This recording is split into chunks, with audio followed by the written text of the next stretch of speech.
Tears of Joy as Missionary Hails Mongolian Milestone by Andrew McChesney. Andrew McChesney is editor of the Mission Quarterlies at Adventist Mission, headquartered at the General Conference of Seventh-day Adventists in Silver Spring, Maryland, United States. Tears filled Joanne Kim's eyes as she watched the first 3 Mongolians get baptized and join the fledgling Seventh-day Adventist Church in Mongolia in 1993. Her eyes again filled with tears as she watched 155 Mongolians get baptized on August 27, 2022, which was the 30th anniversary of the first church that she helped plant in Mongolia. Quote, "As one of the pioneer missionaries who helped plant the Adventist church in Mongolia, I remember the first baptism and many of the following ones, and I'm always tearful and joyful when we hold a baptism," end quote, said Kim, an American who attended the baptismal ceremony at a youth camp on the outskirts of Mongolia's capital, Ulaanbaatar. The baptisms capped evangelistic meetings at 21 sites across the remote county, from August 20th to August 27th, as General Conference President Ted N.C. Wilson, Kim, and hundreds of other church members celebrated the 30th anniversary of the first Adventist church plant in September 1992, with a whirlwind of activities, including visits with Mongolia's Deputy Prime Minister and the US Ambassador to Mongolia. The anniversary celebrations also offered a welcome boost in morale for a church that has struggled amid COVID-19 restrictions and a decline in crucial financial support from abroad, church leaders said. Wilson, making the second visit by a General Conference president to Mongolia since Robert S. Falkenberg conducted the first 3 baptisms in October 1993, expressed joy at seeing God's power firsthand in Mongolia. Quote, "What a privilege it has been to get acquainted with our people and God's work in Mongolia, and to see the increase from no members in 1992 to about 3,200 members and several institutions by 2022, end quote, said Wilson, who led one of the 21 evangelistic meetings with his wife, Nancy.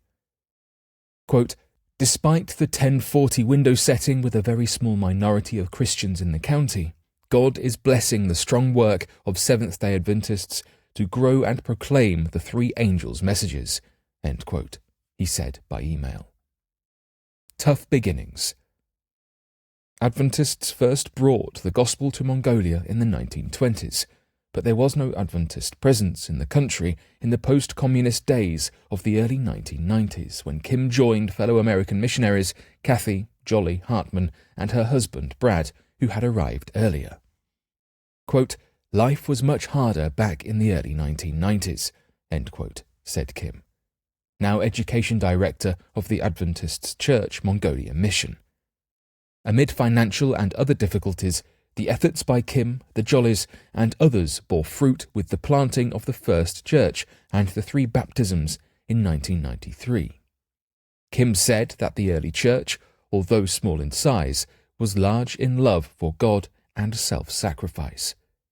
She and her husband, John, a dentist, hope that the 2022 anniversary celebrations help to rekindle a similar spirit in the post-COVID era.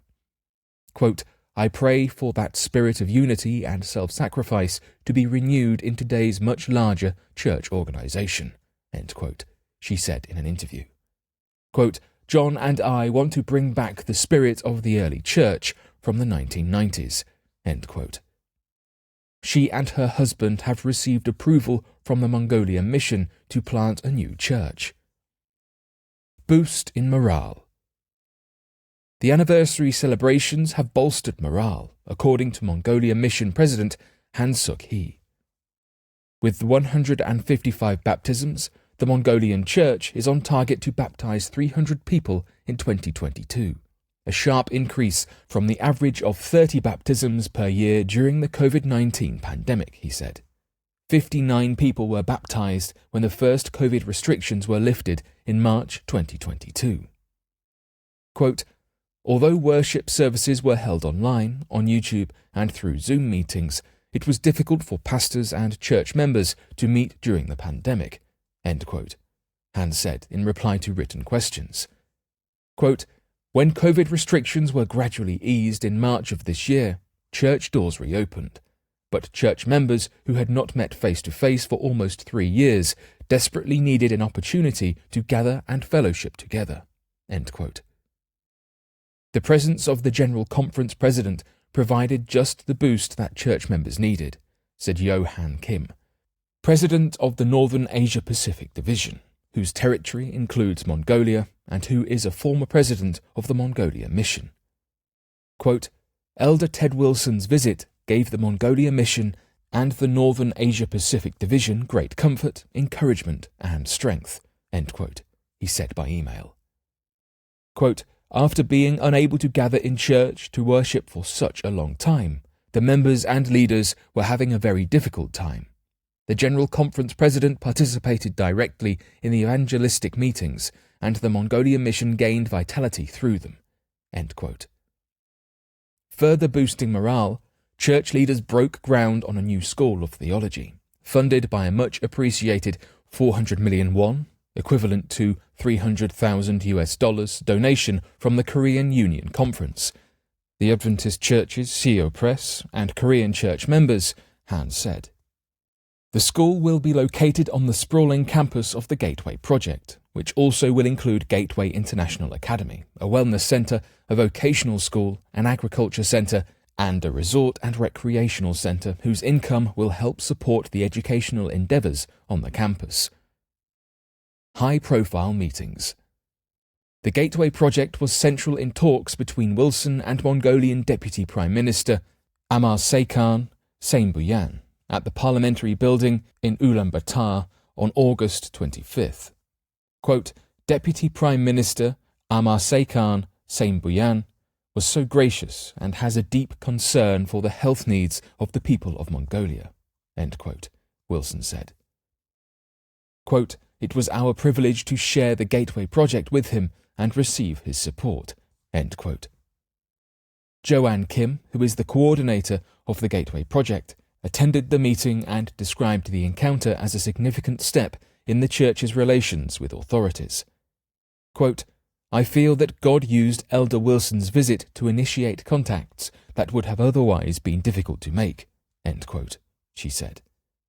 Quote, "The meeting with the Deputy Prime Minister came about in a miraculous way, and he was so receptive. We're praying that our follow-up with this powerful leader will continue to strengthen our relationship," end quote. In another high-profile visit, Wilson met Michael S. Klaczewski, the US ambassador to Mongolia, to discuss, among other things, religious liberty and freedom of conscience. Quote, "Freedom of worship is vital for a healthy democracy," end quote. Klaczewski tweeted after the August 22nd meeting. Quote, "I enjoyed talking with President of the General Conference of the Seventh-day Adventist Church, Ted Wilson, and regional and local Adventist leaders about important issues for faith communities in Mongolia." End quote. TMI and the future. Mongolia's evangelistic meetings, while organised to celebrate the 30th anniversary, are part of Total Member Involvement, or TMI, evangelism, a world church initiative in which every church member shares Jesus with someone else. Mongolian church members reached out to friends and neighbours for Bible studies before the meetings. TMI evangelism started with evangelistic meetings led by Wilson in the metropolitan New York City area in 2013 and has spread across the globe to result in tens of thousands of baptisms in the Philippines, Zimbabwe, Zambia, Rwanda, Romania, Japan, and many other countries. TMI evangelism in Rwanda culminated in a record 110,000 baptisms in 2016. Quote, "Christianity is not well established in Mongolia, but is growing. Praise be to God," end quote, Wilson said. Quote, "These meetings are a fine example of total member involvement, where everyone is involved in helping the public and personal evangelism activities to grow," end quote. Among the other church leaders who attended the anniversary celebrations were Williams Costa, General Conference Communication Director, and his wife Sonette; Albert Kuhn, General Conference Associate Secretary for Volunteer Programs, and his wife Clyde; who served as missionaries in Mongolia for 9 years, and Henry Stober, an Adventist videographer living in Sweden who chronicled the events. Also present were the executive officers for the Northern Asia-Pacific Division and a delegation from the Korean Union Conference, led by Union President Soonji Kang. Hiroshi Yamaji, Executive Secretary of the Northern Asia-Pacific Division, said he was encouraged by the many children and young people whom he saw at the meetings. Quote, "They are the church now, and they will be the leaders of the Mongolia mission in the near future." End quote. He said by email. Quote, "I saw great possibilities and hope in Mongolia." End quote. For bibliographical and biblical references on this article and for much more content for pastors and church leaders, please visit ministrymagazine.org.